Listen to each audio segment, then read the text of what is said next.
DZRH, member, kapisanan ng mga broadcaster ng Pilipinas. Member KBP, oras.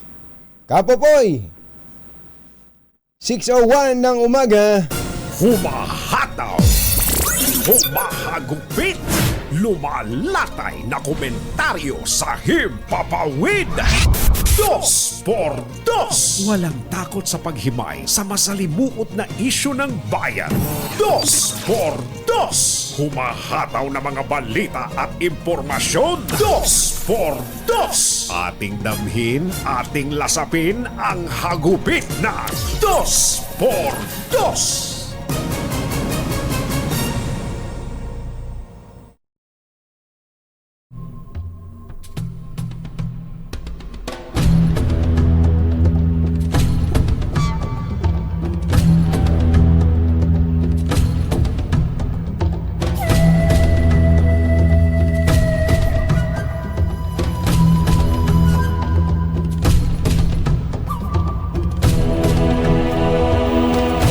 Pambungad na balita.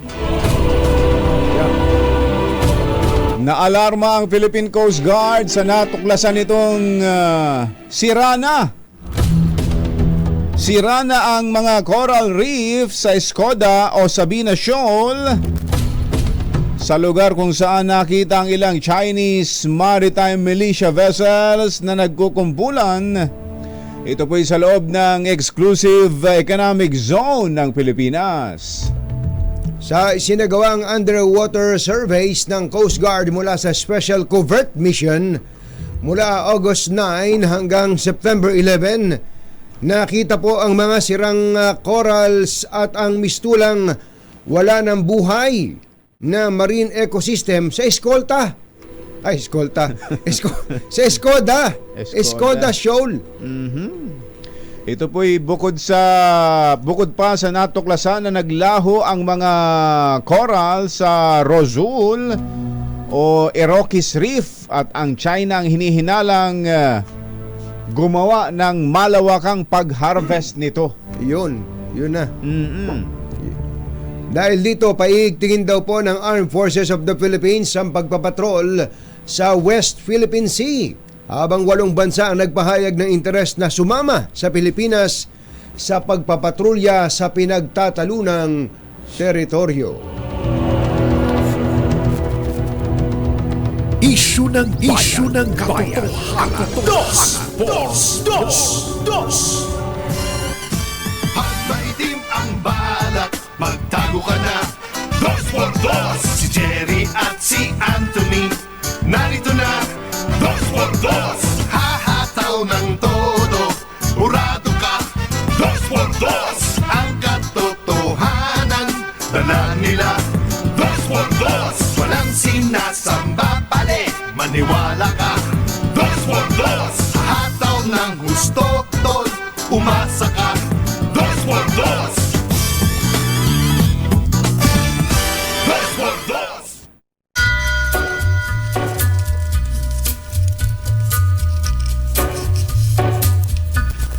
Hi. Magandang morning. Magandang umaga, bayan! Ito po si Jerry Baha. Ito po naman si Anthony Taberna. Muli pong sumasa inyo ang... Ba't ba pagalaw-galaw ka, kumbatsero? Ang likot mo Alam mo ito po tinatawag nating moving camera. No? Hindi po ito steady. Sige nga, isa pa nga galaw. Automatic ba yun? Ayan, sumusunod nga, ano? Sumusunod, It is based on your movement. Ito tinatawag na sensor. Motion detector. Kumusta po kayo, mga textmates, mga text partners, mga kapamilya, kapuso, kapatid, kabarkada, mga kapitbahay? Yan. How's your weekend? Sana nakapagpahinga kayo together with your family. Importante yan, yung pagre-recharge kapag weekend, para pagdating ng Lunes ay punong-puno ng energy sa panibagong linggo ng paggawa. Lalo na yung mga tatay, mga nanay na talaga namang nagsusumikap para maitaguyod ang pamilya. Ang mahirap na pagtataguyod sa pamilya, yung mga kababayan natin, halimbawa yung OFW sa Hong Kong, yung Central Park Kumbachero, pagkalinggo puno yan. namumutik-tik yan. Sa Singapore naman, kung gusto mo makakita ng Pilipino, maraming Pilipino, pagkalinggo, doon ka pumunta sa Lucky Plaza. Lucky Plaza. Sa may Ayun. Orchard Road, parang pumunta ka sa isang parang syudad ng Pilipinas. Yung lugar na yun parang mall ng Pilipinas Pilipino Totoo. Pag gusto Ba't mo talaga ganun? Sa Pilipino nga ba ang may-ari nun? Hindi naman kumbachero, pero parang minarkahan na, nilagyan na ng muho ng mga Pilipino yun. Oo, tsaka yung lugar na yun, tabi-tabi talaga, puro mga Pilipino. Andyan ba yung video natin, Mother? Ayan, ito, tinan mo nga naman, ayan, Kahapon po kasi ay nag-surprise visit ang Pangulo. Alam niya, maraming tao dyan surprise visit ang Pangulong Bongbong Marcos dyan sa may Lucky Plaza. Una, may dalawang nagpa-picture. Nung nakita ng mga tao, parang langgam. Oo, kuta-kuta. Langgam, Tsaka, nung una, akala ko, nung hindi ko pa nakikita kung sino yung pinagkakaguluhan doon sa video, lahat nakataas ang cellphone na gano'n. Kapag ganun pa lang nakita mo, nung kapag hindi mo alam kung sino yung tao, sino parang parang ano para kang nanonood ng isang pelikulang merong sinasamba. Merong merong worshiping na nangyayari. Buti walang Na nakataas ang kanilang mga kamay at doon sa direksyon ng kung nasaan yung tao. Yung tao. Yung kanilang yung sinasamba. Tama, Parang ganun ang kumbachero, dating. yung parang inapapalis mga kuweba, no? Oo, para sa mga kuweba. Tapos biglang tutugtog na, Oo. we will rock you. May gano'n yan. Naalala ko tuloy kung Bachero nung tayo ay medyo sumasideline sa pagpapagaling.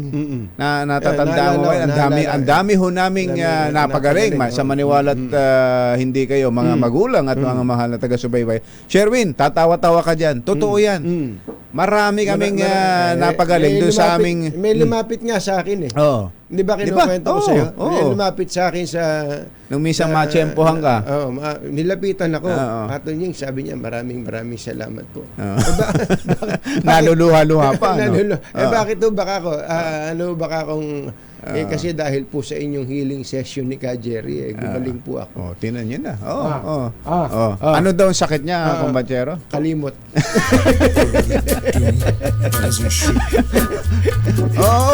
Doon sa aming nung isinasagawa namin ng healing session, marami ko kaming mga bulang na napalakad. Tinan niyo na. Sobrang dami niyan, kumbachero. Talaga naman. Mga bingin na nakakita na. Ayan. Dahil ho sa pagsunod lang. Yung simpleng, alam ba, maski ho sa mga, baka sabihin nyo, baka naman nasa mga bahay lang yan. Hindi ho. Kahit ho na sa mga nasa sasakyan, kapag nagsimula tayo ng healing session, basta't maniwala ka lang at sumampalataya na ikaw ay gagaling. Ikaw ay lalakas. Gagaling. Lalakas. Pumapagaspas! Talagang gagaling ka. Parang ganun yung nakikita mo nung dinumog ang Pangulong Bongbong Marcos. Diyan sa Singapore. Grabe. Normally, kung sasabihin, galit siguro mga tao sa Pangulo dahil sa mga nangyayari sa Pilipinas. OFW na yan, naghihirap, golden era ng mga Pilipino. Tapos ganito ang nangyayari. Baka isnabin ng Pangulo dyan Dito kaya pwedeng gawin ng Pangulo yan? Yung ganyang sitwasyon. Yung ganyang ginawa niyang sa isang mall. Pwede siguro. Titignan mo na yan. Security nightmare yan. Nakikita ko nga yung mga PSG kumbachero Tapos merong matabang babae, mukhang Singaporean. Malaking malaki. Siya yung nasa paligid, lagi nasa gilid ng presidente. Siya ang nambabalya. Parang ganun malaking babae, makikita mo mamaya. Ayan tanong mo nga naman. Diyan sa sitwasyon yan, ikaw man mapa Lenny o BBM,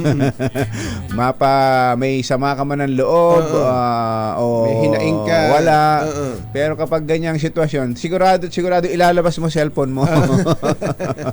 Pero yan, yung At iba mga makikipicture ka rin. inaabot yung kamay ng presidente. Oo. Siguro nga kung Bachero ay kaya pala 72% pa din ay sa Okta Research, 72% pa rin ng mga Pilipino ang nagsasabi na nasa tamang direksyon ang pamamalakad ni Pangulong Bongbong Marcos.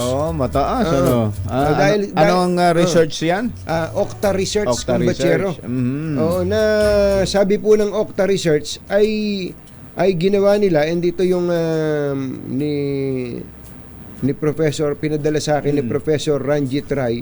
Itong survey na ito ay ginawa ng July 22 to 26. Ayan. Ito po ang tanong ay, is the country Ang Pilipinas ba, ang bansa ba, headed in the right direction? ay patungo sa tamang direksyon? Ayun, ito po ang resulta ng survey.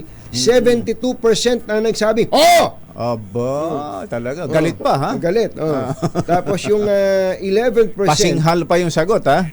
Ang nagsabi namang hindi. Oo, ayan, mas lalong galit yan. 11%. 11%. Yung Ayan. nagsabing hindi ko alam eh. 16%. At Ayan. ang ayaw sumagot sa survey Oo. dahil kung may ginagawa 1%. I'm busy. Oo. Total, ganyan naman pala ang ganyan ang survey. Mr. President, baka naman pwedeng paminsan-minsan gawin mo rin dito yan sa Pilipinas, yung ginawa mong yan sa Lucky Plaza sa Singapore. Baka Totoo. sabihin ginagawa lang ng presidente yan dahil andyan siya sa Singapore. Baka naman pwedeng dito sa Pilipinas, gawin mo rin yan sa isang mall. Samoa. Samoa. Oo. Di ba, sa atin ba yun? Samoa. Samoa. Samoa.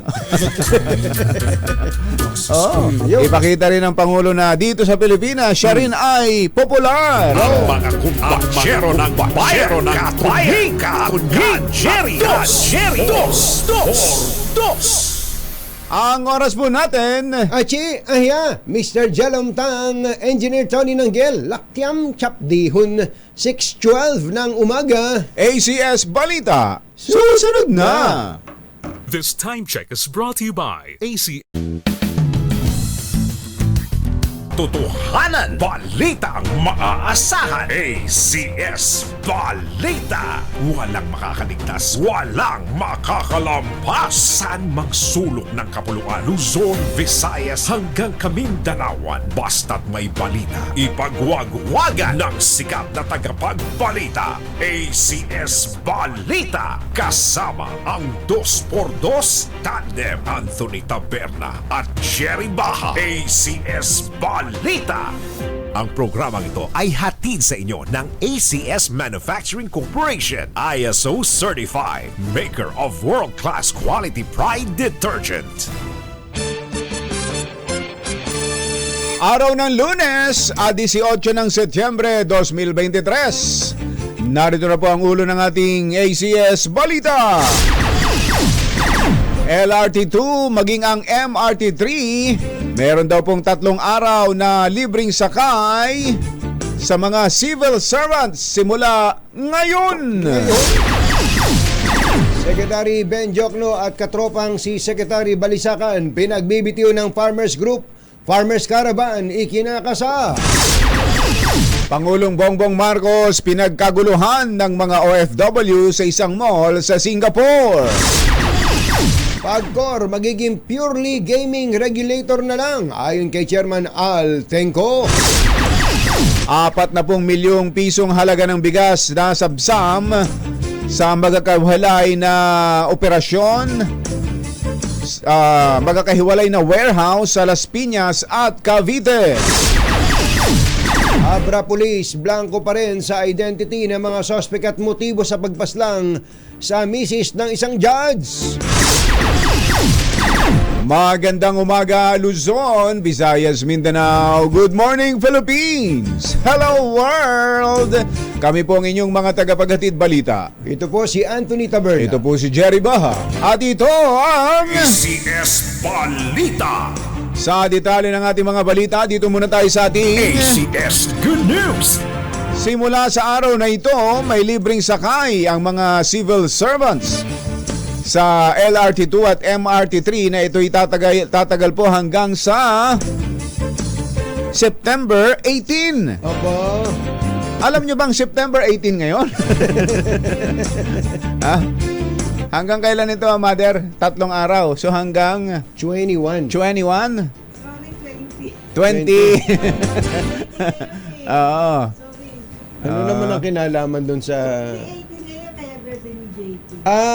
Yung ganun. bagong hairdo ka, Kaya pala Mother. nagpagupit ka.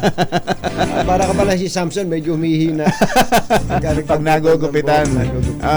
So ito raw po hanggang sa Miyerkules, Setyembre 20 para sa ating mga kawani ng gobyerno. Ito po ay kasabay ng pagdiriwang na ika-123 anibersaryo ng Philippine Civil Service. Ayon po sa DOTR, ang libreng sakay ay magsisimula alas 7 hanggang alas 9 ng umaga at mula alas 5 ng hapon hanggang alas 7 ng gabi.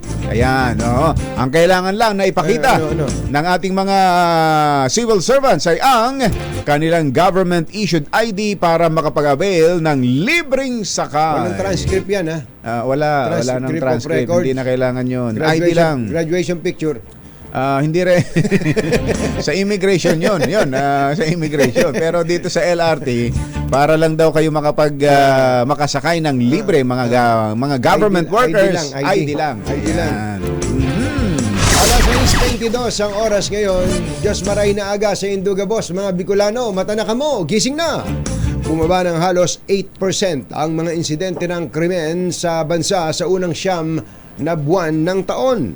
Ayon kay PNP Chief Benjamin Acorda Jr. na itala ang mahigit 140,000 crime incident mula Enero hanggang September 15. Mababa daw po ito ng 11,875 kumpara sa 152,000 na naitalang krimen sa parehong period noong 2022. Kasado na ang caravan ng mga magsasaka sa araw na ito para ipanawagan ang pagpapatalsik sa pwesto kina Finance Secretary Benjamin Jokto at NEDA Secretary Arsenio Balisacan. Para nito ng mga magbubukid para tutulan ang 0 o 10% na tapyas sa taripa sa bigas na isinusulong ng dalawa. Bakit kayo nagkasundo? Nagkasundo itong dalawa, no? Sino ba unang nagsabi nito? Si Jok, no? Joke, no? Secretary Akala ko Jok, nung no? umpisa ay hindi totoo. Baka it's a joke, no? Oo. Pero nung sabihin na ni Secretary Balisacan na, oo nga! Oo nga. Yun, silang dalawa nga pala. Aarangkada ang Farmers Caravan sa tapat ng tanggapan ng Foundation for Economic Freedom, gayon din sa tanggapan ng Department of Finance sa Ross Boulevard, sa Tariff Commission sa West Avenue at sa Federation of Filipino-Chinese Chamber of Commerce and Industry sa Muelle de Binondo. Narinig ko ba yung interview kay Kasinag Kasendong? Kasinag. Kanina ni Kuya Angel. Hindi ko masyadong naidlip ako. Sabi ni Kasendong Kumbachero, bakit niya bibigyan ng zero tariff yung mga yan?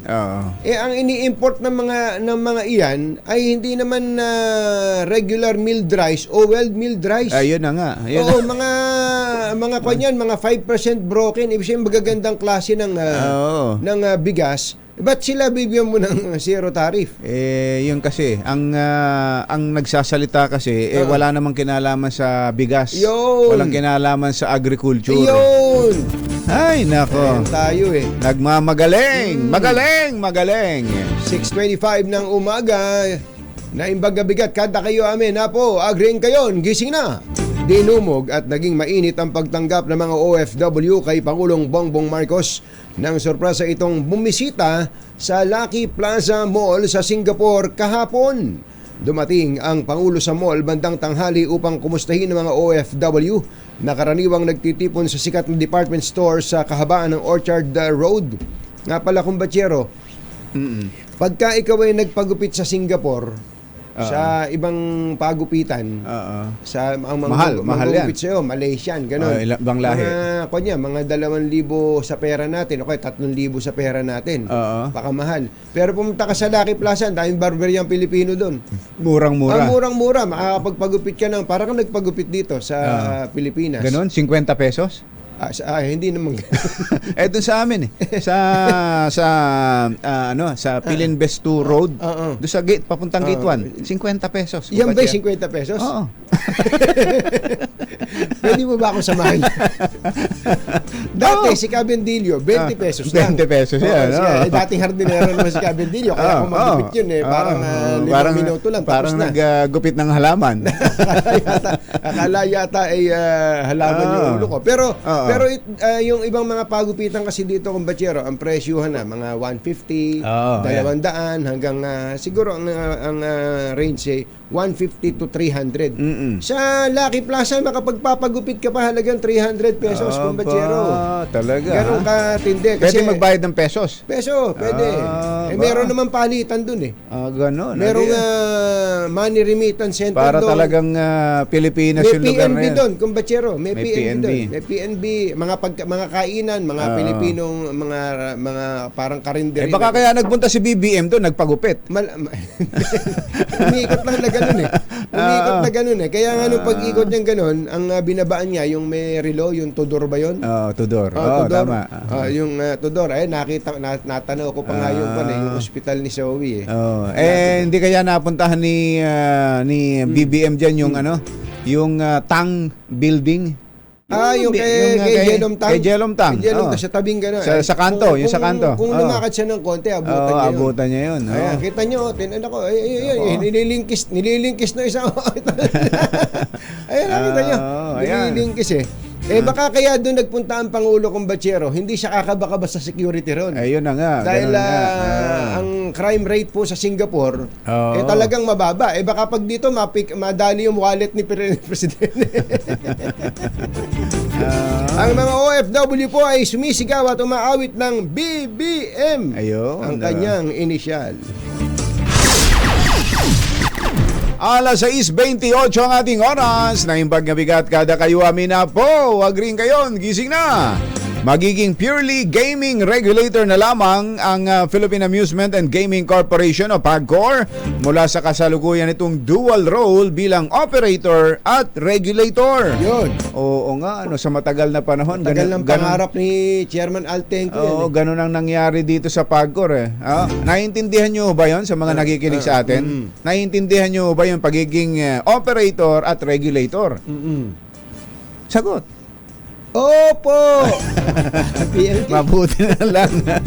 Ito po ang binigyang diin ni PAGCOR Chairman at CEO Alejandro Tenco sa pagsisimula ng session ng IAG Academy Summit noong September 13 na ginanap sa Manila Hilton, kung saan siya naging keynote speaker at isa sa panelists sa forum na tinawag na Voice of the Umpire, Regulators Talk.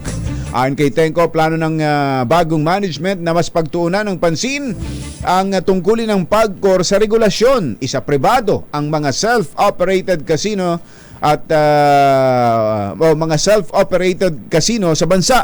Yan. Paliwanag ni Tenco, ang paglipat ng PAGCOR sa isang purely regulatory function ay bahagi ng layunin ng ahensya na i-level up i-level ang playing field at tiyakin ang future growth and viability ng lahat ng gaming industry players sa bansa. Ayun.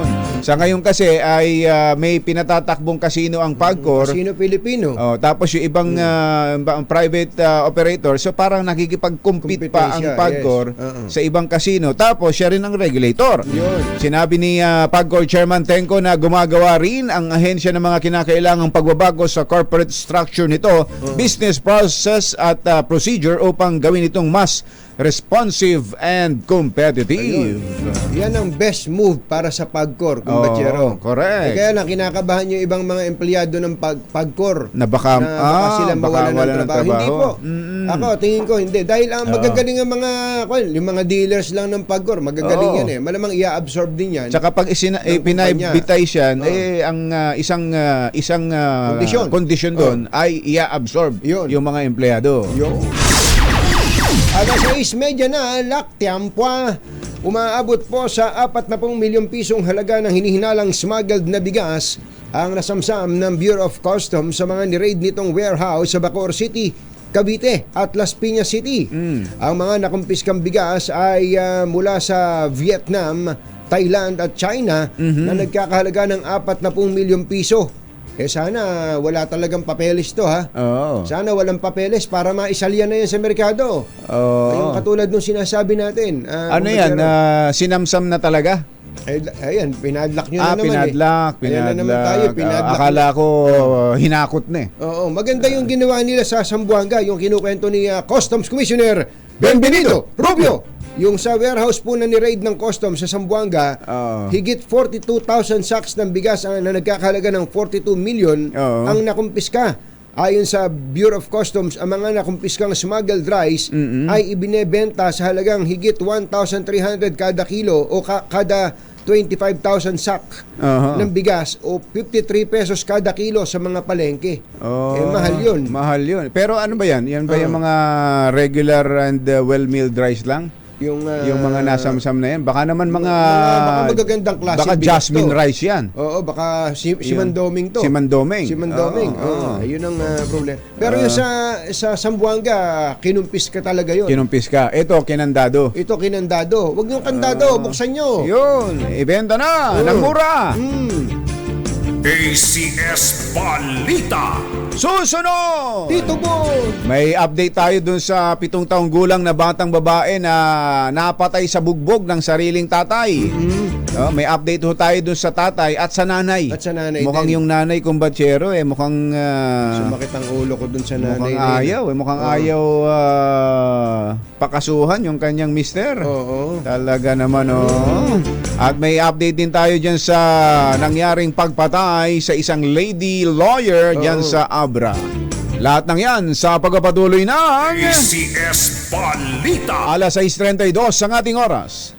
This tama ang 2x2 tandem Anthony Taberna at Jerry Baja. ACS Balita.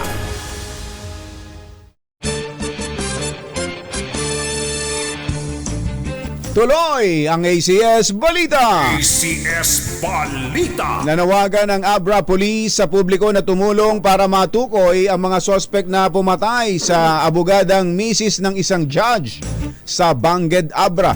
Ayon kay Abra Provincial Police Chief Captain Ronaldo S. Labra, PIO Chief, bagamat kitang-kita sa CCTV footage ang mukha. Ayan kita nyo. Ayan nakasombrero lang Walang face mask, walang takip. Bagamat kitang-kita ang pagmumukha ng mga killer, ay wala pong lumalantad para kilalanin ang mga ito. Ang napatay po ay kinilalang si Attorney Maria Sanyata Alzate. Sinabi ni Hindi naman akong batsero, naalala ko lang. Hindi ba nung happy pa nung bago magretiro si General Cruz? Si General, yung inakausap natin lang, kababayan natin sa Eli Cruz. Meron siya binabanggit na kapag kumuha ka ng police clearance, meron ng facial recognition. Kaya nga Yun daw yung kanyang pinaproject. Natuloy kaya yun? Ang ganda po nun, mga kababayan. Yung bang halimbawa, kumuha ka ng police clearance, nabigyan ka ng clearance. Ngayon, meron tayong hinahabol na kriminal na ganito. Sisiruin mo lang sa Abra. O type mo lang yung mukha niya, gagayahin lang. Parang napapanood mo sa pelikula. Sa Amerika, sa atin. Sa atin sa Amerika. Sa atin man, kung nasimulan man yun, yung database kung batsero, siguradong hindi pa nailalagay lahat ng mukha ng tao, ng Pilipino. Pero dapat iporsige yun ng pamunuan ng PNP, ha? Halimbawa, lahat ng ID, lalo na government-issued ID, nakapasok dun sa ano na yun. Sa database na yun. Kung ano yung mga picture na ginawa, na ginamit. Sinabi po ni Captain Eslabra na hindi pa rin malinaw sa ngayon ang motibo sa pamamaril. Una nang sinabi ng PNP na may hawak na silang matitibay na lead sa nangyaring pagpatay. 6:38 ng umaga, maupay nga aga, mga kasangkayan, mga kabugtuan, mata na kamo, gising na! Maaari na ng bawiin ng pamahalaan ang ipinatutupad na price cap sa bigas sa dulo ng buwan. Ayon sa chairman ng Samahan Industriya ng Agrikultura o SINAG na si Kasendong So, kakalma na ang presyo ng bigas dahil simula na ang anihan ng palay, kaya asahang babalik na sa 43 hanggang 44 ang presyuhan sa mga lokal na pamilihan maski walang importasyon. I-donate ng Bureau of Customs sa gobyerno ang mga nasabat na bigas o yung 42 million pesos na halaga ng Yan. bigas sa isang bodega sa Zamboanga.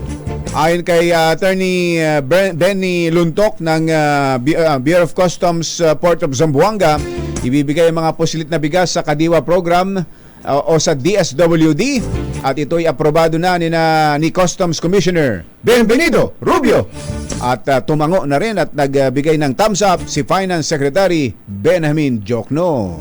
Kumbachero, magaling yung kolektor na ano pangalan? Si Attorney Benny Luntok. Attorney Benny Lonto. Kumbaga, nan-raid sila sa isang bodega na alam nilang may sabi talaga. Positive. Positive na. Kaya, hindi yung ni-raid tapos sabihin, patunayan yung hindi smuggle to ha. Pasensya na kayo, medyo kalokohan yun eh. Kaya kung nakikinig sa atin yung taga-intelligence ng Bureau of Customs, aba naman, huwag nyo namang ipinapahamak, kasama nyo pa naman si Speaker dyan. Kaya nga. Kasama nyo pa naman si Congressman Erwin Tulfo dyan. Ayan nga eh. Kasama nyo pa si Kahiya-hiya. Customs Commissioner Benvenido Rubio. Kahiya-hiya yung tapos, mga maayos official pala na yung papel nung iba. Kaya, di ba, sinabi Ipinahiya pa nila yung kwantulo, yung di ba, negosyante. inamin ni Attorney Jet Marunilla na maayos pala yung papel nung iba. Mukhang yung iba ay kulang lang sa dokumento at mukhang patungo rin doon sa papunta rin sa gaano katagal na nakandado yung 3 weeks na yata. kaya nga sabi ko baka naman yan ang nagiging dahilan ng pagtaas ng presyo.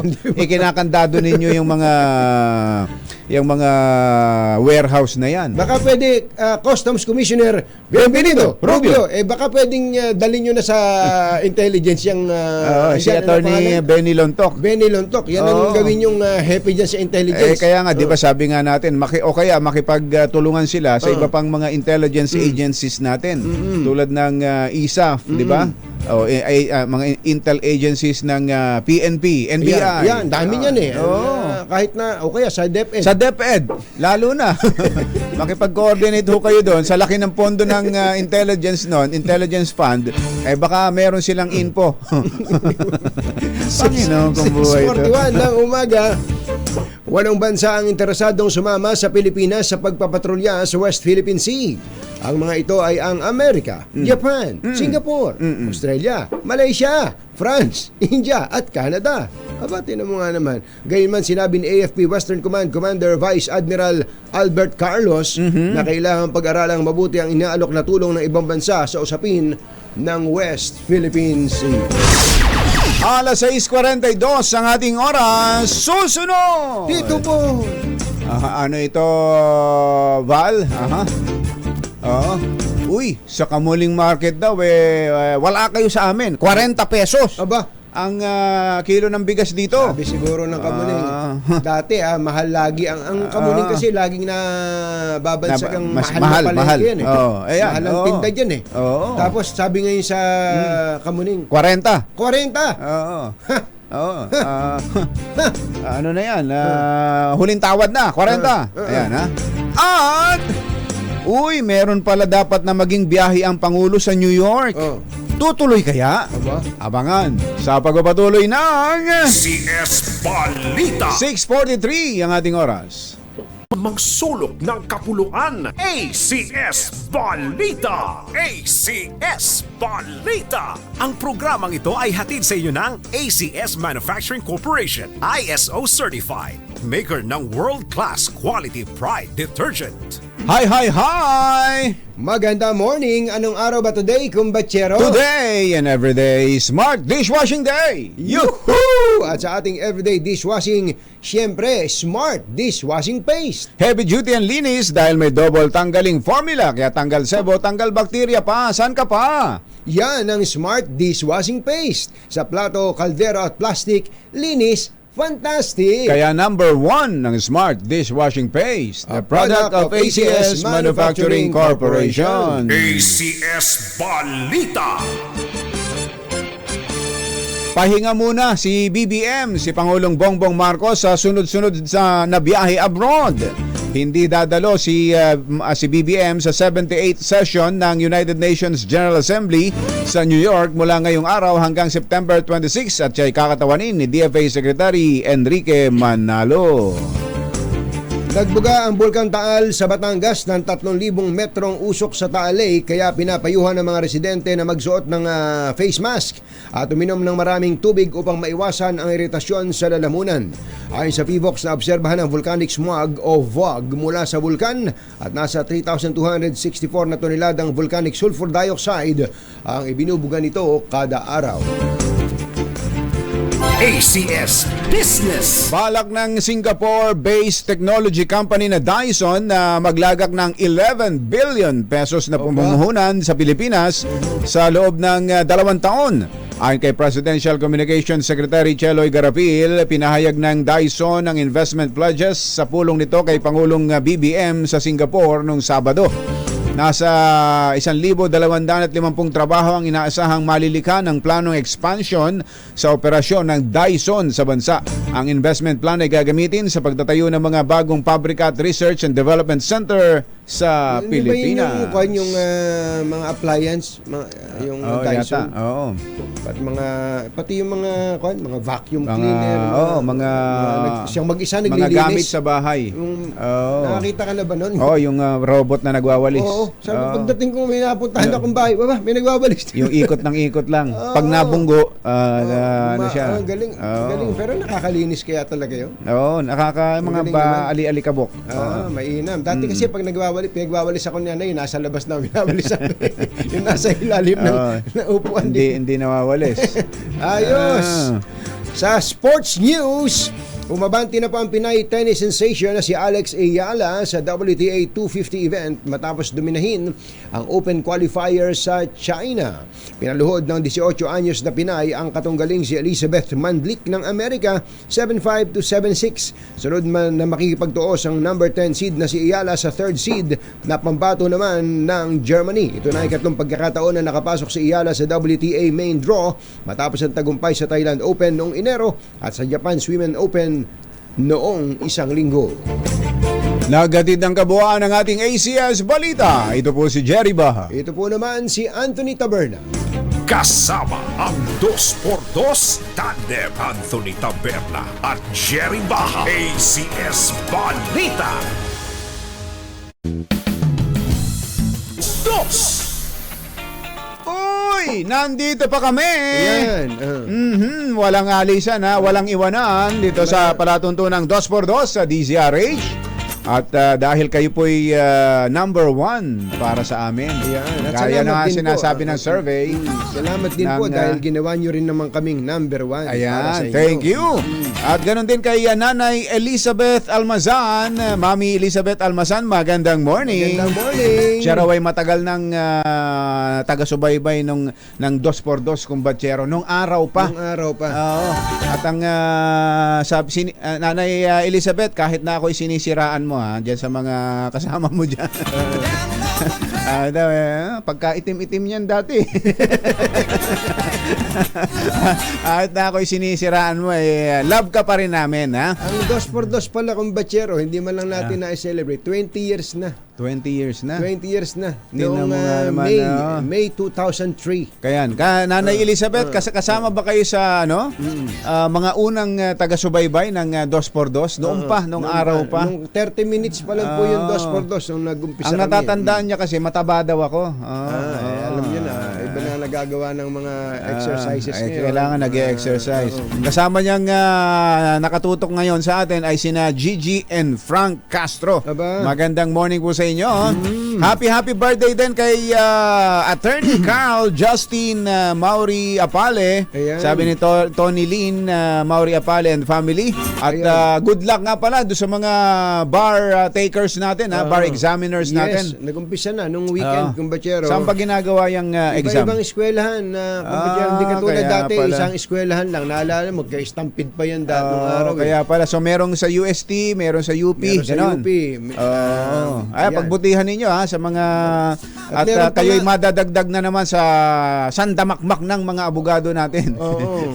Dito sa Pilipinas. Si Josefina Salazar, ako din po nakikinig din sa inyo noon pa. Oo. Teka, kayo ba yung Josefina Salazar na Regional Director ng National Irrigation Administration sa Central Luzon, Josefina Salazar?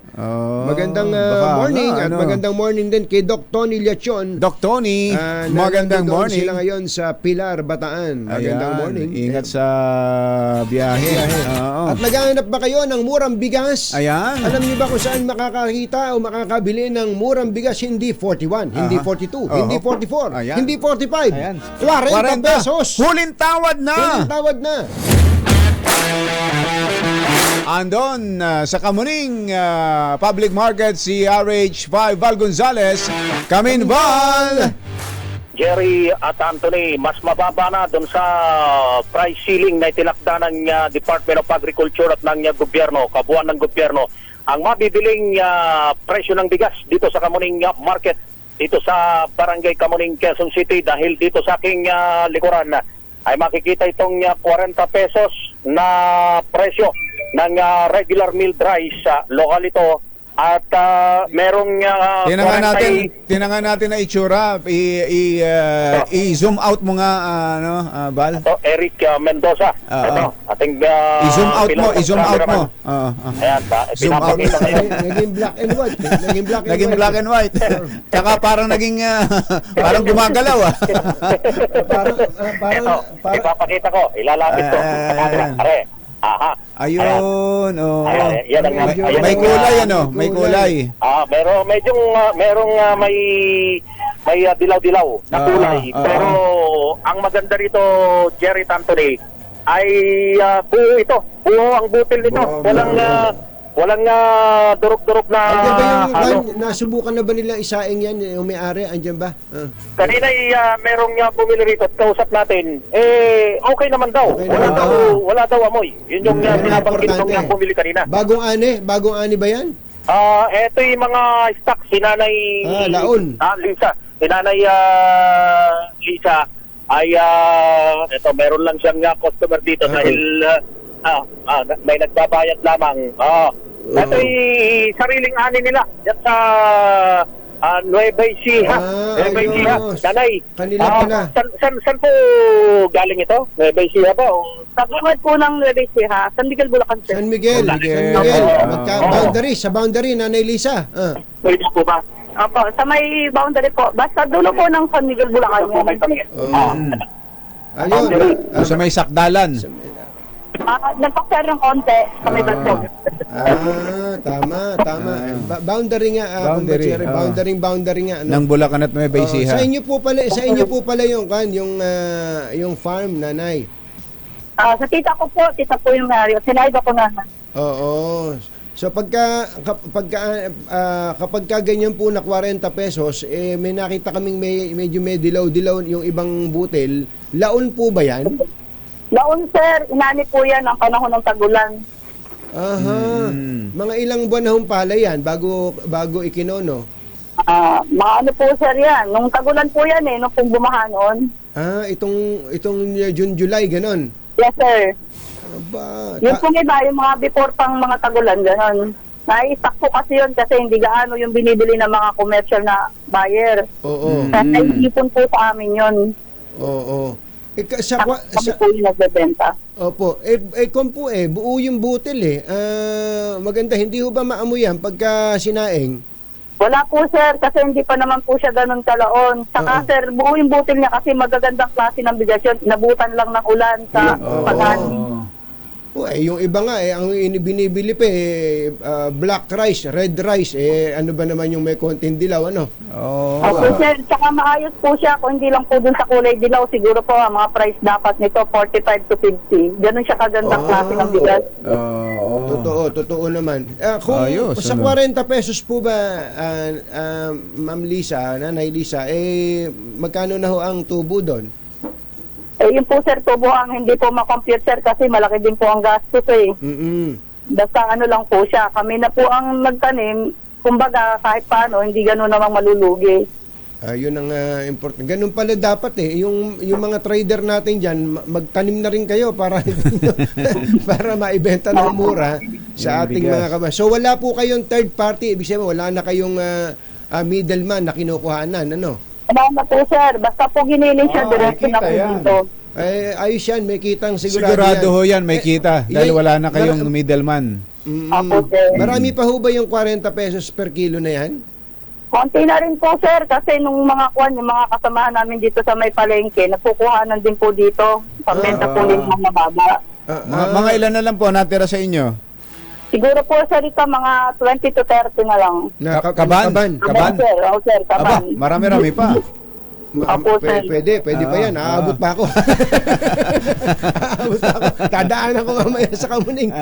Teka muna, meron pong 43 doon na Nanay Lisa, doon sa katabi, 43 pesos. Meron din po, sir. Ano Yun yan? naman po, sir, yung yun naman, hindi gaanong naapektuhan ng ulan.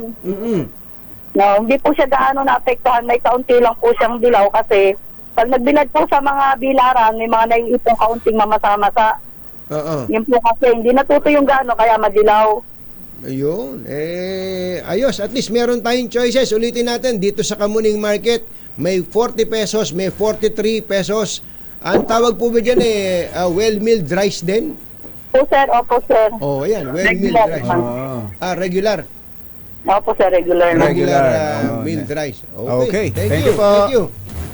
Maraming salamat si Nanay Lisa. At bukod doon, Jerry Tantri, hindi nawawala yung 41 pesos at 45 pesos na presyo ng kada kilo ng bigas. Sa paglilibot ng DCRHUs dito sa iba't ibang mga palengke, iba't ibang mga stall dito sa Kamuning Market, ay sagana na sa supply dahil kung dati-rate, yung mga box na ganito, yung lagayan ng bigas, merong walang karga, merong walang laman, pero ngayon puno na yung Baka naman walang bumibili, kaya puno. hindi pwedeng walang bumili. Sir Tantri, dahil yung lahat ng mga bigasan na ito na nandito sa Kamuning Market at iba pang mga palengke, ay meron ng kanya-kanyang mga parokyano yung mga yan, lalo na kung ikaw ay nagbebenta ng mas mura, talagang ikaw ang pupuntahan ng taong bayan. Dahil tingnan mo nga, binabanggit ni Nanay Lisa, maging yung mga nagtitinda ron sa loob ng palengke, dito na rin kumukuha sa kanila para makapagbenta. Itong dami ng supply ng bigas na ito ay senyales na unti-unti na bumabalik sa normal yung supply ng bigas dito sa ating mga merkado. Nitong nakalipas na araw ng Huwebes, idagdag ko na lang din, Jared Anthony, ang Nueva Vizcaya ay nagdala ng 2 truck ng bigas doon sa Pateros Municipal Hall. Diyan sa bayan ng Pateros. Galing ito ng Nueva Vizcaya. Ito yung mga bagong ani na ito. Na unang nasalig dyan sa may bahagi ng Central at Northern Luzon. At kung matatandaan, yung binanggit nitong si DILG Secretary Ben Orabalos Jr. nung unang araw ng implementasyon ng rice price cap, pansamantala lang itong pagpapatupad ng price ceiling dahil nga doon sa inaasahang pag-aani na ng palay ng ating mga magsasaka sa Northern at Central Luzon. Mula rito sa Kamuning Market, dito sa Kamuning, Quezon City. Para sa kauna-unahan sa Pilipinas, DZRH, ako naman, Val Gonzales, tuloy-tuloy sa pagbabalita, tuloy-tuloy sa serbisyo. Sama-sama tayo, Pilipino. Thank you, Val! Uy, belated happy birthday, Ma'am Yoli Crisanto ng Globe. At kay tatahi-tahimik kayo. wala ba tayong libreng load dyan? Ayan, wala ba tayo dyan? Call card, Teng Yoli. At magandang umaga rin kay ating Kay Imson at sa kanyang mister na nakatutok. 24 oras. Ayan, Kay Imson, good morning. Si Fiscal Joey Obejas ay nag-birthday din pala nung isang araw. Ay, belated happy birthday, Prosecutor Joey Obejas. At si Colonel Moy Pagaduan, kumbatsero, nag-inspection na naman sa Aulo Dam at medyo tumaas na raw ang water level. Bakit pinalaga ba siya isda doon?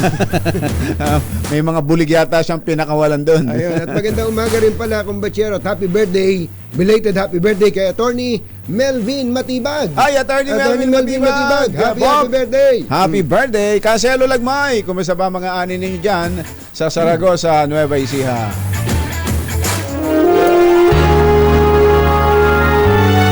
Kauna-unahan sa Pilipinas. Manila Broadcasting Company. DZRH. Member, kapisanan ng mga broadcaster ng Pilipinas. Member KBP, oras! Kapotoy, 9 na minuto na makalipas ang 7 ng umaga. Balitang bagong-bago. Balitang dapat alam mo. Balitang magdadagdag ng talino. Dahil bagong impormasyon. Makibalita. Unang-una sa DZRH. Pangunahing balita. Kasama ang 2x2 tandem nina Anthony Taberna at Jerry Baha. Araw ng Lunes, 18 ng Setyembre 2023. Narito na po ang ulo ng ating mga pangunahing balita. Buying price ng palay itataas na ng NFA. Ay, nako, sa wakas. Comelec nagbabala sa digital vote buying. Mga coral reef sa Escoda Shoal sadyang winasak, ayon sa Philippine Coast Guard. Resulta ng 2023 bar exams maagang ilalabas ng Supreme Court sa Disyembre. Bilis mo. Pilot test ng K-10 curriculum ng DepEd. Sisimulan na sa 30 paaralan sa susunod na linggo. Ikatlong konsyerto ng Malacanang alay sa mga guro sa susunod na buwan. Magandang umaga Luzon, Visayas, Mindanao. Good morning Philippines. Hello world. Kami po ang inyong mga tagapaghatid balita. Ito po si Anthony Taberna. Ito po si Jerry Baha. At ito ang Pangunahing balita. detalye ng mga balita sa aming pagbabalik. 7:11 ng ating oras. This Alas 7:15 ang ating oras. Sa detalye ng ating mga balita, plano ng National Food Authority o NFA na itaas ang presyo ng palay ng 3 piso hanggang 4 na piso kada kilo o 22 hanggang 23 pesos kada kilo kasabay ng ongoing na wet season cropping. Sa isang ipinalabas na statement, sinabi ng NFA na hindi competitive ang 19 pesos sa buying price at kailangan itong dagdagan. Hindi mataas at hindi rin naman mababa.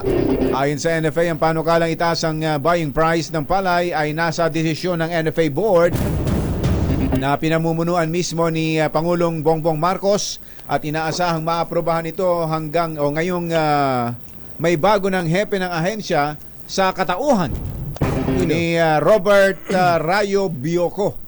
Yun na pala ang bagong... Bago ba yan? Tagal na yan na. Tagal ka na, sir. Hindi ka bago, sir. Gano'n na ba katagal diba, ito dyan? Yan yung pagdating biyahe ka agad. Naalala mo? Kaya hindi natin nalamang nandyan kasi laging bumibiyahe. Bakit? Naghahanap ng mabibiling bigas? Baka naghahanap ng mabibiling bigas. Hindi na nga sila pwede mag-import. Dagdag ang NFA, sang-ayon naman si Pangulong Marcos sa panukala na itaas ang presyo ng palay upang maging pare-pareho ang presyo ng pagbili ng mga millers at traders.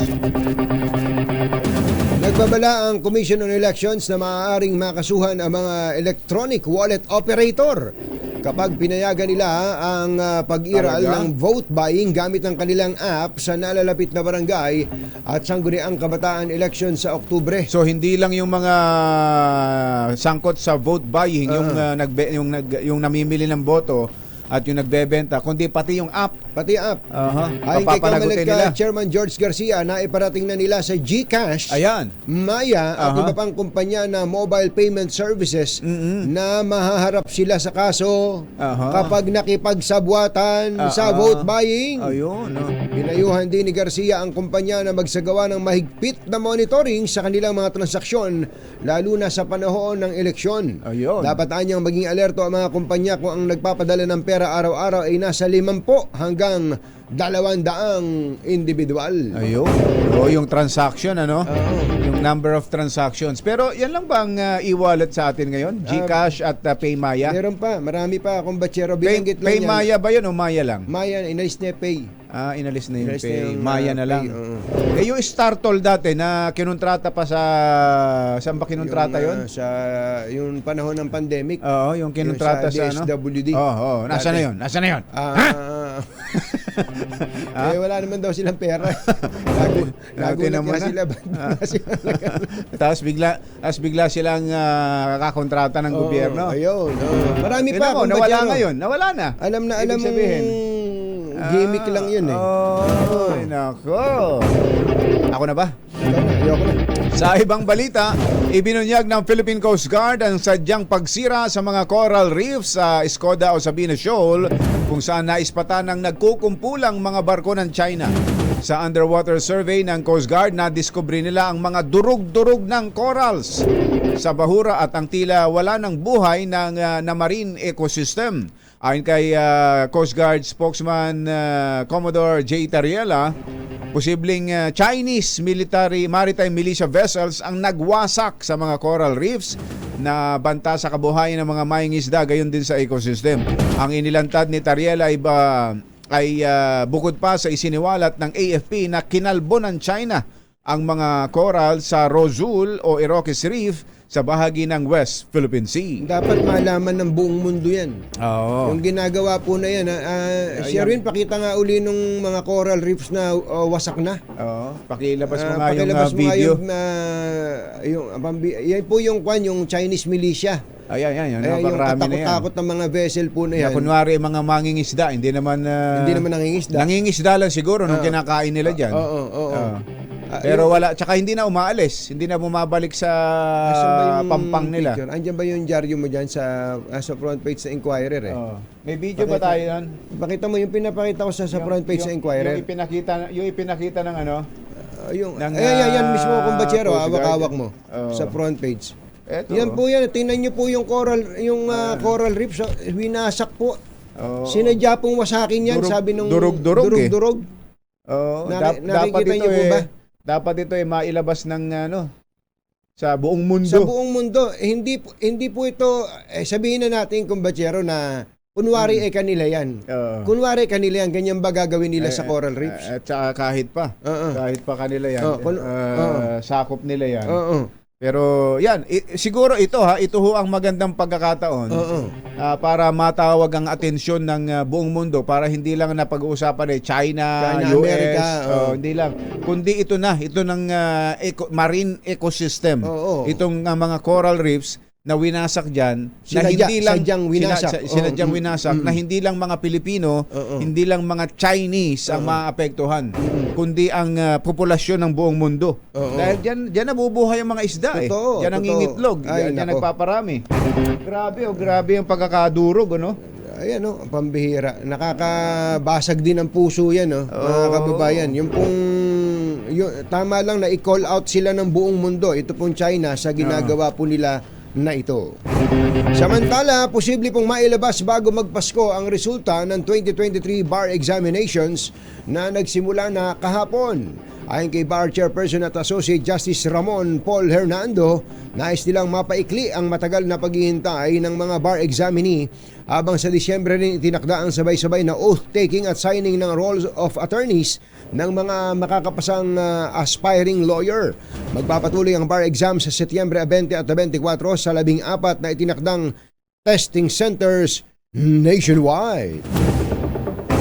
Ikakasa ng Department of Education sa susunod na linggo ang pilot testing ng K-10 curriculum sa 35 paaralan sa bansa.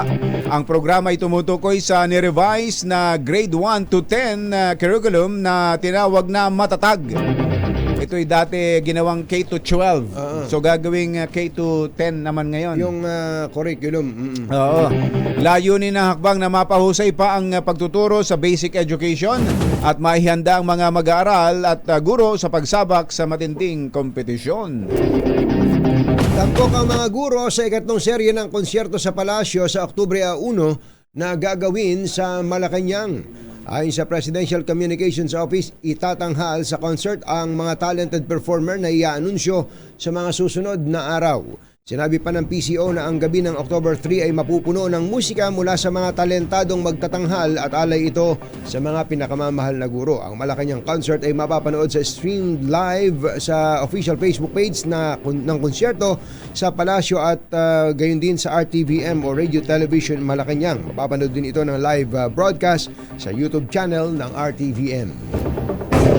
Susunod! Dito po! At tabayanan nyo po ang follow-up dun sa tatay na pumatay ng sariling anak sa bugbog. Ito pala'y naaresto, kumbatsero, naaresto sa isang checkpoint. Oo. Talagang At tumata. may barel. Aba! May dala pang barel. Ayun. Aba, tingnan mo nga naman, ano? Tabayanan nyo po ang follow-up dyan. At sino itong TV host? Actor, model. Malikot daw ang kamay. Aba. Pinitik yung cheque ng isang kilalang fashion designer. Naku. Pinitik lang pala eh. Oo. Bakit hindi na ako balutong? Pinitik. Inumit. Ayun, inumit. Inumit. At pina-encash pa. Aba, talagang. Baka naman ang cheque ay nakalagay cash. Hindi Ayun nga. Oo nga, ganun nga. Hindi niya pwedeng i-encash yun kung nakapangalan. Pero ano ba ito? Hindi naman to kilalang actor at Pasikatin na yan. At host eh. Pasikatin na ni Sikat Morley ito, yan. kumbatsero. Dahil sa kanyang jowa. Ganun. Sa jowa niyang sikat sino na yan? host. Sino yan? Sabihin ko na pangalan. Sabi lang dito sikat na host. Jowa ng isang sikat na host. Jowa na isang sikat na host. Lahat ng yan sa pagbabalik ng Pangunahing balita. alas 7:25 ang ating oras. This time check is brought to you by Balita. Alas 7:28 ang ating oras. Ito na yung update natin doon sa tatay na napatay ang 7 taong gulang na anak na babae sa bugbog. Yan.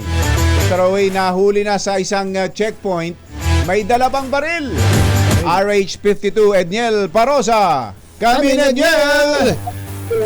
Jerry at Anthony, nakatakdang kasuhan ng parricide ngayong araw itong ama na sinasabing nakapatay sa bugbog sa kanyang sariling 7 anyos na anak na babae sa lungsod ng Maynila.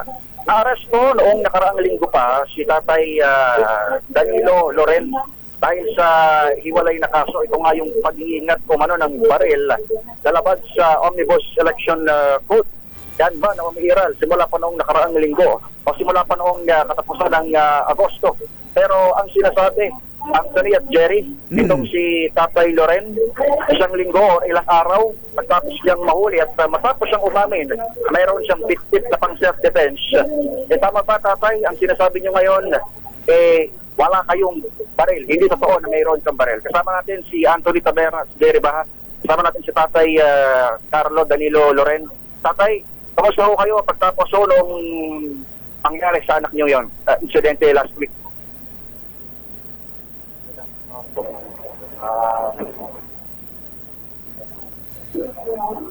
Okay lang po.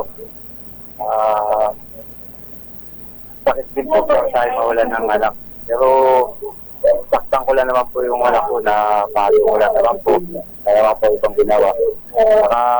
Sa hospital pa po yung bata, sa hospital na matay. Confide pa nga po na ilang araw.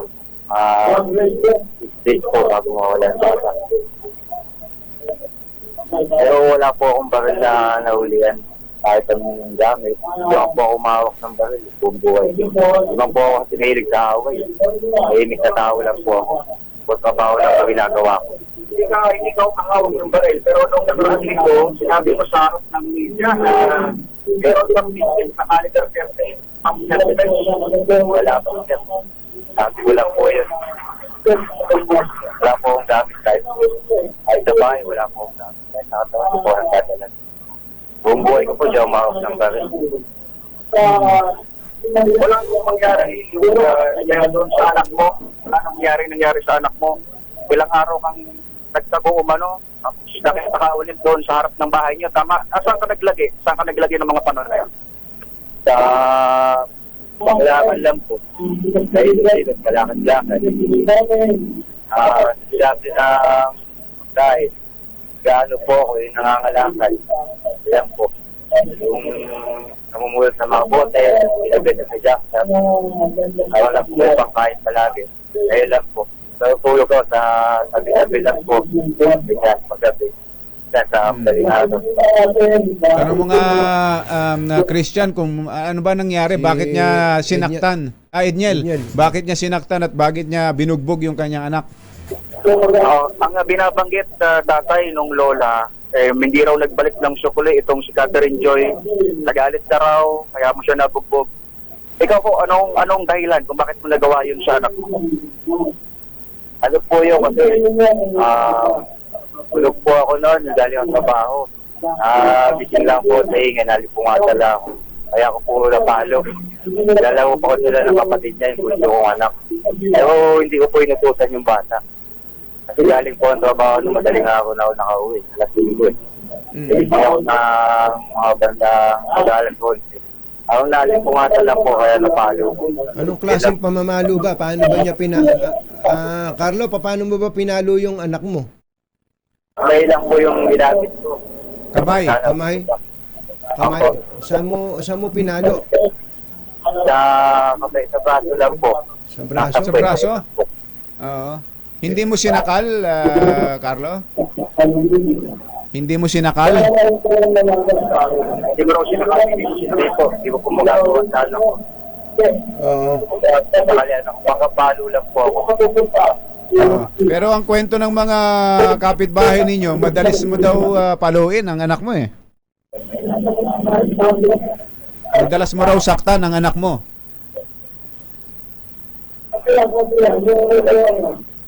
Jerry, paulit lang ng tanong. Madalas daw, sabi ng mga kapitbahay, madalas daw na sinasaktan ni Carlo yung kanyang anak. Sabi ng mga kapitbahay, pati nung nanay na rin, nung may dagdag ko lang yung Catherine Joy, si anak, madalas mo raw sinasaktan itong anak mo. So, bihira lang po mag-pina ng bata pag makulit. Hindi po ako madalas mamalo. Hindi na alam po. Alam po ng mama niya yan. Sa atin yan, dumamaya po natin. Hindi disiplina ko yung bata. O hindi ko po wagawang bukubi yung anak ko. Carlo, kung sa braso mo lang pinalo yung anak mo, namatay eh. Paano naman mamamatay yung bata kung sa braso mo lang pinalo at bakit ka nagtago? Bakit hindi mo binantayan yung anak mo?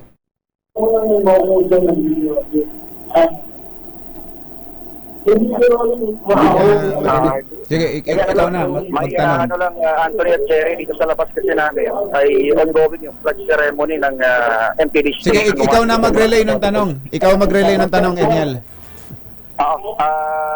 Paulit na lang nung pinakahuli, Anthony at Jerry. Kung sa braso lang niya, kung sa kamay lang niya pinalo, sa braso lang niya pinalo, ba't ganun mamamatay? At bakit siya nagtago? Oo, ang tinatanong tatay, kung totoo yung sinasabi mo na sa braso lang pinalo itong si Catherine Joy, paanong nasawi at bakit ka raw nagtago itong mga nakaraang mga araw? At maliban doon, tay, may sulat ka raw, sabi ni General Dizon, may sulat ka raw ng pag-amin doon sa ginawa mo. Habang natakot na po kasi ako na sa akin kayo sinisilat na pangyayari na hindi ko naman po nagawa. Kaya ako nagawa yung tulad sa'yo. Parang nabalisala yung utak ko. Parang hindi ko rin matanggap na wala na yung bata. Sa akin yung dinidiin. Kaya ako, ginawa ko, malamig na muna ako. So wala naman po palang magtagulang sa mga buhay. Ikaw din po ako. Hindi ko rin matanggap na sa akin nasa sa dalawa talaga nangyari naman kasi may sakit ko anak ko. Kidney po yung matagal na itong gawin. Matagal na po alam kasi hindi pa po namin napapacheck up. Bira lang. Teka, Edniel, so ano ibig sabihin? Dati nang may sakit yung bata at yun ang tinitingnan niyang dahilan kung ba't ito namatay? At Yun yung pinakahuli niyang binanggit, Jerry, pero nung tinanungan natin, kung alam niya na dati nang may sakit, hindi niya rin pala kabisado or sigurado dahil hindi raw nila ipapacheck up. Kaya lang tatay, lumalabas doon sa autopsy report na physical injuries talaga at respiratory illness sa baga. Yung tama nitong si Catherine. Ang sinasabi mo tayo, kidney, yung kanyang sakit. Yung po yung doctor, alamang po. Hindi daw siya na dito kasi yung dahilan sa akin ng bata. Sabi kasi sa autopsy report yata, Ediel, namatay sa bugbog. autopsy report. Autopsy report, multiple physical injuries na at tama sa respiratory organ, pero pati si tatay, hindi niya kabisado itong... Edniel, pakitanong nga ulit, paulit na lang sa kanyang tanong. Alam niyang kung talagang dati nang may sakit ang anak niya, nasaktan niya, na ospital, ba't hindi niya man lang inisip na dalawin, puntahan, nung ito'y nasa ospital? Kanina, binabatik niya, natakot daw siya sa kanyang kaligtasan. Paulit mo sa kanya. Yung sisi, pero tatay, bakit hindi mo man lang sinilip sa ospital, hindi mo man lang dinalaw si Catherine Joy, mala nung mangyari yung sinasabing pambubugbog mo? Tapo ako nung unang gabi sa ospital. Yung mga nakakang araw na po kasi pinapupunta ako. May trabaho naman po ako. Pag pumunta naman po ako, hindi ko nagpapakit sa ospital kasi may oras po ng dalaw. Kaya hindi ako makasilip. Pero nauna po, nakasilip ako. Kaya mga ilang araw na po, hindi na ako nakakakit sa ospital. May trabaho po ako, kaya hindi na ako nakabalik. Ngayong nangyari na yan, namatay na anak mo. Anong masasabi mo ngayon, Carlo? Ngayong tapos na, nangyari na sa anak natin, tatay, ano kung masasabi natin doon sa nangyari? Masakit po para sa akin, mawalan ng anak. Pero wala naman po akong kasalanan para hindi nila ako sarili. Tatay, hindi naman ako. Hindi naman basta-basta yung mawalan ng anak. Tulog sa akin naman ako kahit paano. Kasi anak ko rin naman yun, para babae. Si Karen ba, yung asawa ba niya, pinapalo din yung anak nila? Sis ba, nadidisiplina rin ang ganoon si anak, tatay? Nadidisiplina, pero bihira lang din. Bihira lang naman. Mamalo lang. Mamalo din, pero bihira lang. Medyo makulit lang, pero hindi naman madala. Minsan lang po. Yun ang version ni Tatay Anthony at Jerry na kung disiplinahin man nila or niya, bibihira lang itong ginagawa nila doon sa anak. Kaliwas na doon, sumakwento ng mga kapitbahay sa inyo ring panayam na madalas din nangyayari yung ganitong klase ng insidente. Hanggang doon sa, hanggang ngayong araw na ito, itinatanggi Jerry at Anthony, ni Tatay Loren na mayroon siyang kasalanan at tama lang daw siya at dumidisiplina sa kanyang anak. Dahilan nga ng pagkasawi kalaunan na itong si Catherine Joy, Anthony at Jerry. Kasi yung sinasabi niya kontra nung lumabas doon sa autopsy report na binugbog yung namatay sa bugbog yung bata at nagkaroon ng epekto sa internal organs nito. Yun ang problema niya. Yun ang problema niya ngayon. Ano ba, kakasuhan ba ng parricide yan? Ngayong araw, Anthony Jerry, ready na lang at binabanggit ng Raksabago Police Station. Kakasuhan nga ngayong araw, inihanda na lang yung mga dokumento. Last week, nakasuhan na nung kaugnay doon sa kanyang pag-iingat ng baril. Baday na itinatanggi niya matapos ng ilang araw. Last week, na-put on record siya na self-defense daw yung dahilan ng kanyang pag-iingat ng baril. Ngayon, itinatanggi na niya na mayroon siyang baril. At sabay natin. Tanong mo nga kung siya ay nagda-drugs. Anthony? Pakitanong mo nga kung siya ay nagdodroga. Gumagamit ba siya? Oo. Tatay, pasintabi ho sa tanong, ano kung pwede lang namin itanong, ikaw ba'y may kahit anong addiction o gumagamit ng kahit anong illegal na droga, tatay?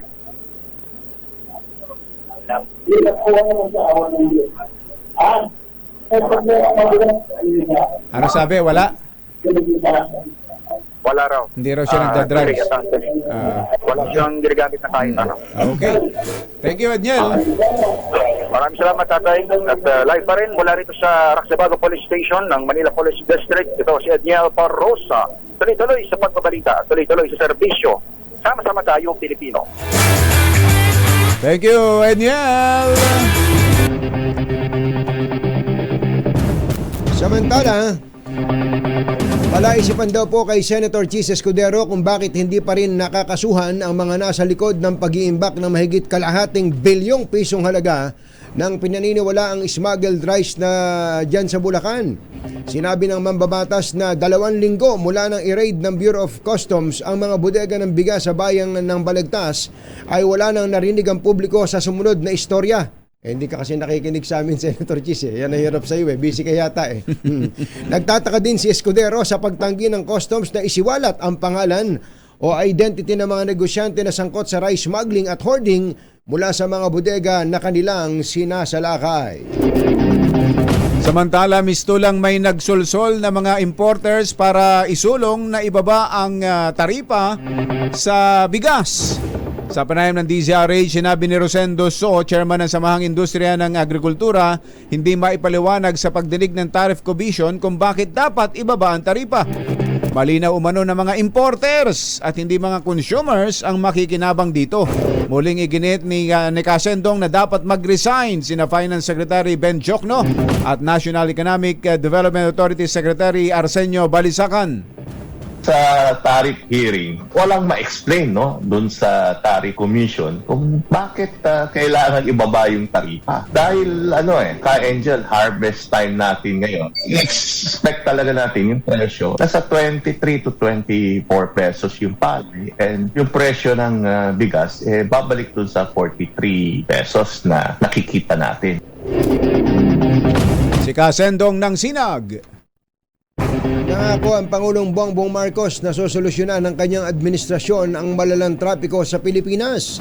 Sa kanyang vlog na Dear PBBM, sinabi ng presidente na gagawin ng gobyerno ang lahat para tugunan ang problema sa trapiko lalo sa Metro Manila. Ginawa ng Pangulong Marcos ang pahayag matapos basahin ang liham mula sa isang bata na humiling sa kanyang aksyonan ang matinding traffic. Naalala ko lang pala kung batsero, Nung isang araw na ako'y bumabaybay dito sa EDSA, meron akong nasundan na van na naka-numero 8, pumasok doon sa Bus lane. Sa bus lane. Sabi ko, pagdating sa dulo, huli ka. Hindi hinuli. Number 8, kumbatsero. Number 8 Number 8, hindi hinuli. Maya-maya, merong sumunod sa kanya. Hinuli. Yun ang sinasabi natin, Mr. President. Dito pa lang sa kahit na wag muna tayong gumawa ng mga tulay, kalsada at iba pa at tren, dito lang sa pagpapatupad ng batas may malaking problema na tayo Pagka numero 8 hindi huhulihin. Nako. Pumasok siya, sinundan siya, ginaya siya ng motorista. Tapos hinuli pagka ibang motorista. Anak ng bakang dalaga. Ang pwede lang pumasok damaan dyan, bus, tsaka ambulansya. Ambulansya pwede dyan. Ayan. Kapag emergency. Baka emergency rin yung number 8. Hindi, walang emergency ron. Saka baka pwede, ASEC Vigor Mendoza, baka pwedeng ibalik nyo na yung plaka na nakalagay yung district. Hindi basta 8 lang na nakaganyan.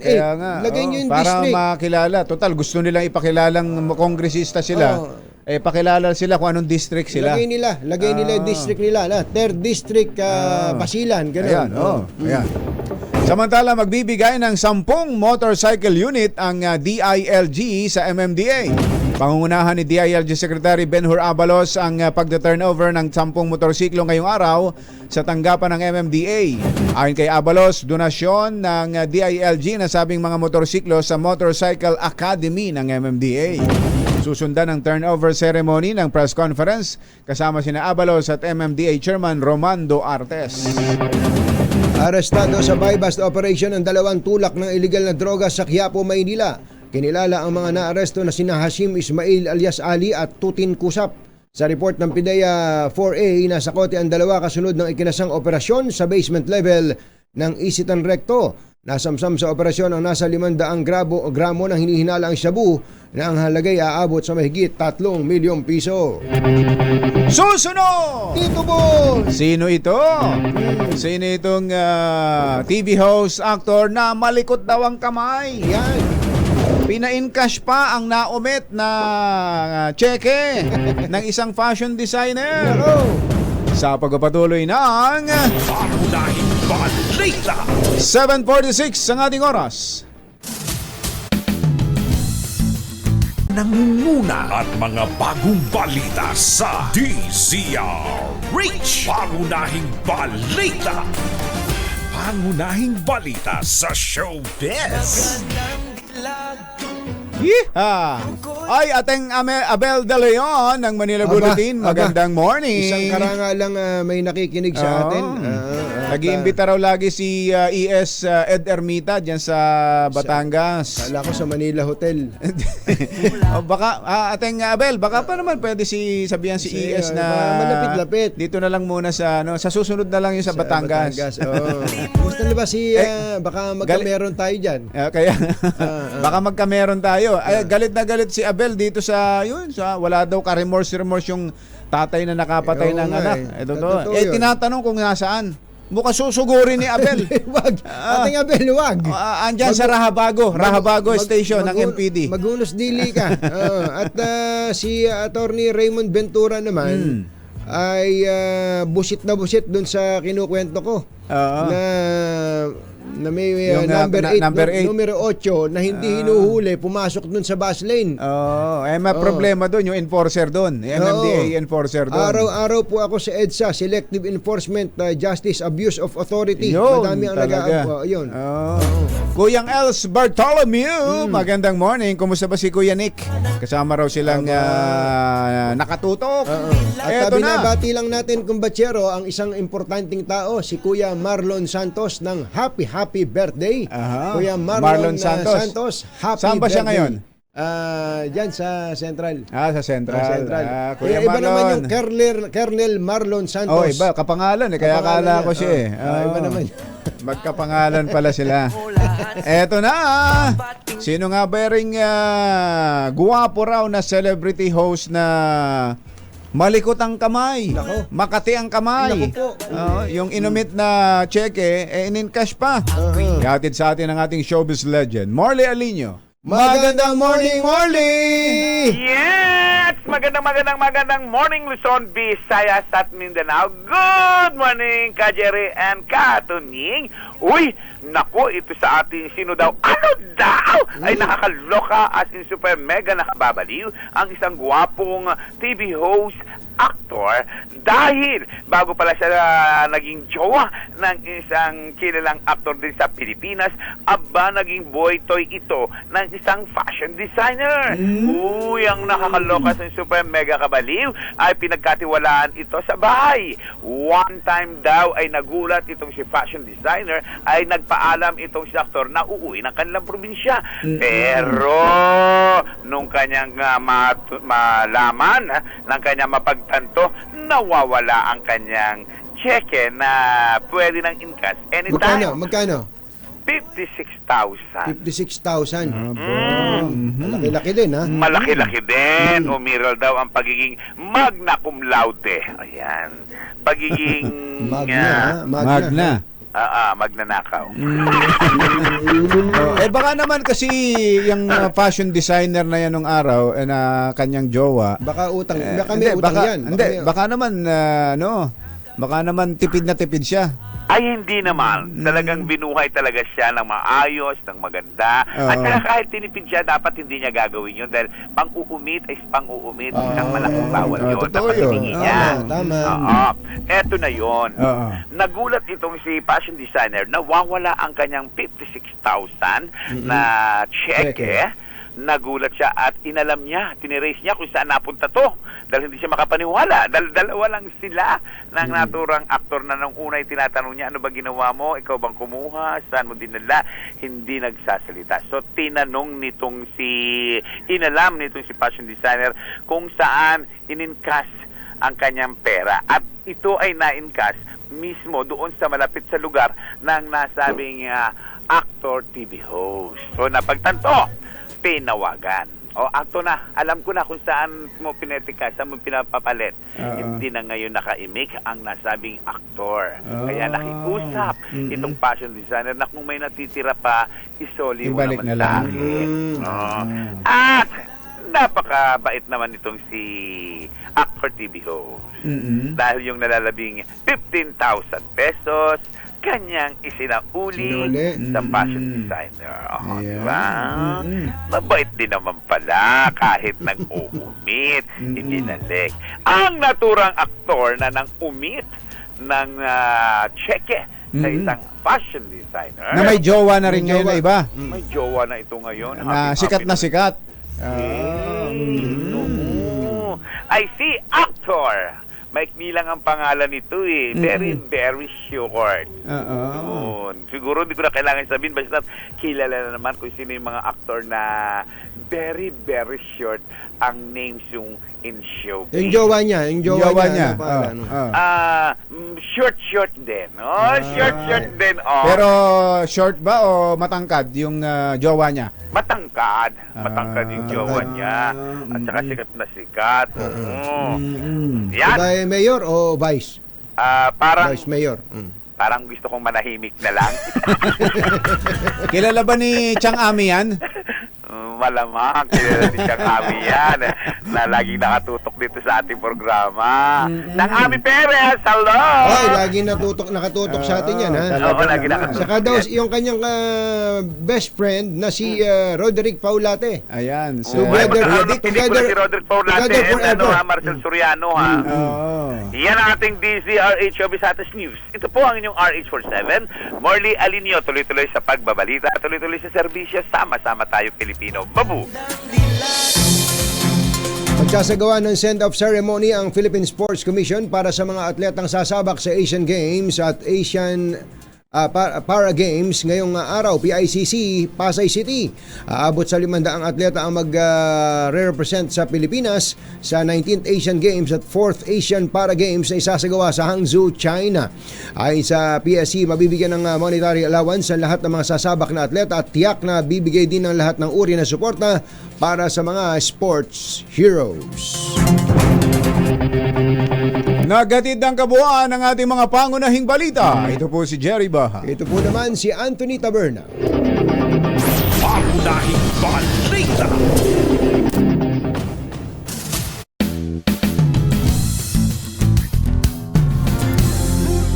Sa DZRH.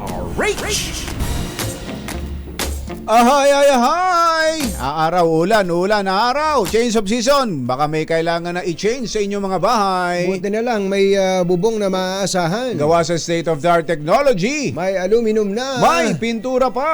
Now available na rin sa pre-painted tile span. Para sa eleganting bubong na matibay na makulay pa. Mag-Cherylum pre-painted ka na. Uy, sa bagong Cherry Tigo 7 Pro Hybrid Kumbachero. No problem kahit tumaas ang presyo ng gasolina. Bukas pala, mahigit 2 piso daw ay tataas, Kumbachero. Grabe naman. Sus, Mariano Kaendo. yan. Dahil dito sa Cherry Tiggo 7 Pro Hybrid, mas pinababa ang fuel consumption, tipid sa gasolina, hatid ng 1.5 turbocharged engine at makabagong 48-volt hybrid system. Meron din po itong panoramic sunroof na sakto sa mga scenic drives mo. Meron ding 12.3-inch LCD instrument cluster, wireless mobile phone charger at 6 na SRS airbags para safe ang bawat Cherry drive. Ngayon, kung marami kang bitbit at kailangang ikarga, sagot ka ng auto trunk release function ng bagong Cherry Tiggo 7 Pro Hybrid. Panalo talaga ang advanced features nito. Kaya kung gusto mong mag-test drive, pumunta lang sa Cherry Tiggo 7 Pro Hybrid dealership o kaya po naman ay mag-log on sa cherryauto.ph. Ay, Kapopoy! Oras, Kapopoy! Kapopoy. Isang 77 minuto na. pala, birthday pala ni Manong Joe ngayon. Dapat. Ayan. Kaya may 77 celebration. pala. 77. Kaya may celebration dito si Kapopoy. Aba, ayos. Ay, yung mga gumagamit ng bus lane ng mga may number 8, ha? Ay, Serious. tigilan nyo yan, ha? Serious Tigilan nyo kami, yan. LTO Chief Vigor Mendoza. Lagay nyo na yung district. MMDA Chairman, Colonel Bong Nebriha, paghuhulihin nyo yan kahit Ayan. na number 8 o number 7 o anumang number. Hulihin yung lahat yan. Hirap kasi nakakasama ng loob nagtsatsaga ka doon sa matraffic tapos sila ay happy sa bus lane. Kaya Pwede Bernard, wag ka nang dumadaan dyan. ha? Dumadaan dyan. Papahuli ka namin kay Chairman Don Artes. Ayan. Bye! Happy weekend! Woo! Damdaming bayan! Susunod na! Sucking on chili dog, outside taste freeze. Diane sitting on Jackie's lap, got his hands between her knees.